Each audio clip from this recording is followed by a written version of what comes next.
Lava Jato. Já trouxe a este espaço inúmeras ilegalidades promovidas pela Lava Jato e seus maiores atores. Refiro-me ao mega empresário, ex-juiz e ministro da Justiça, e o seu amigo mais próximo do ponto de vista institucional, Deltan Dallagnol. A cada revelação das conversas hackeadas, passa a impressão de que os distintos viviam num universo paralelo, onde violar o devido processo legal era meramente um detalhe sem importância. Tento, ao longo das semanas, abordar temas diferentes para sair da dualidade de falar ou do Bolsonaro ou da Lava Jato. Mas os fatos não me permitem sair desta Troia a qual estamos submetidos quase que diariamente. No caso da Lava Jato, as conversas vazadas da trupe de Curitiba são de um assombro que cheguei a duvidar que são advindas de procuradores da República e de um magistrado. É um show de horrores. Não se vê nas conversas reveladas balizas legais na sua atuação.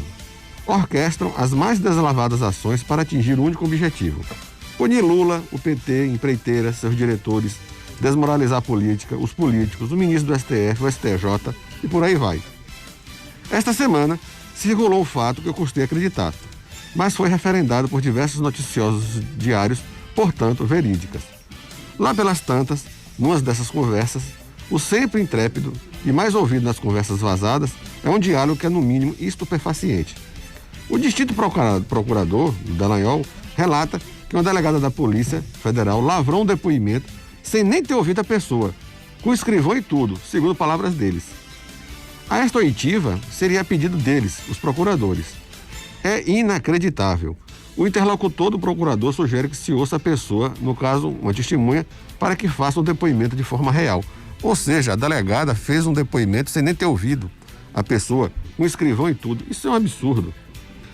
Vejam, caros amigos, uma delegada da Polícia Federal lavra um termo falso, o Ministério Público tem conhecimento do fato e não toma nenhuma providência. Diz o assombroso diálogo que a delegada deve ter entendido mal o pedido dos procuradores. E o pior, pelos termos da conversa, não era a primeira vez que isso acontecia. Em outras situações, fatos como este já se repetiram. Imagine.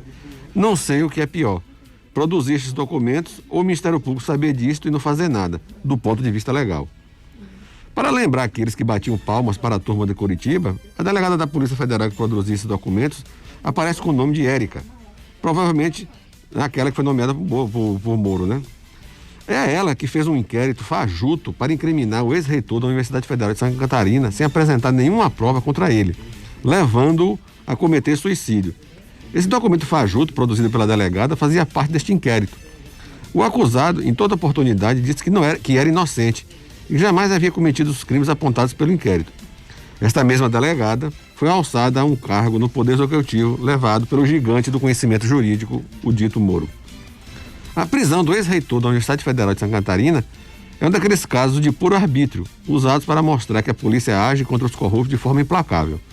Havia neste inquérito, que já relatei aqui neste espaço por 2 vezes, inúmeras inconsistências. Mas nada adiantou. Prenderam o reitor e o expuseram a situações humilhantes. A família ingressou com um processo administrativo no Ministério da Justiça contra a delegada. Não deu em nada.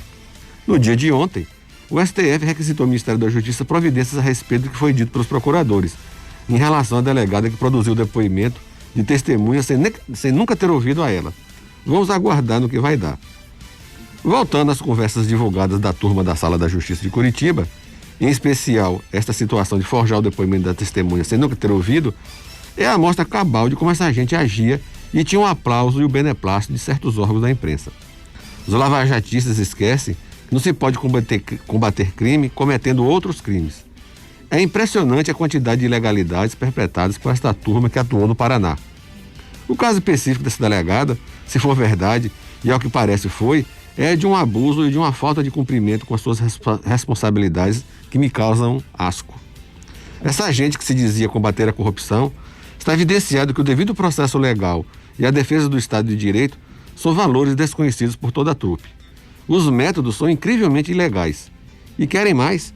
O atual mega empresário, quando ainda era juiz da Força Tarefa de Curitiba, enviou ao procurador Dallagnol, sempre ele, um dossiê sobre o ministro do STJ, Navarro Ribeiro Dantas, e que aquele, no caso o procurador, faça sua manifestação decorrente da soltura do então preso José Carlos Bunlai até às 12 horas do dia seguinte.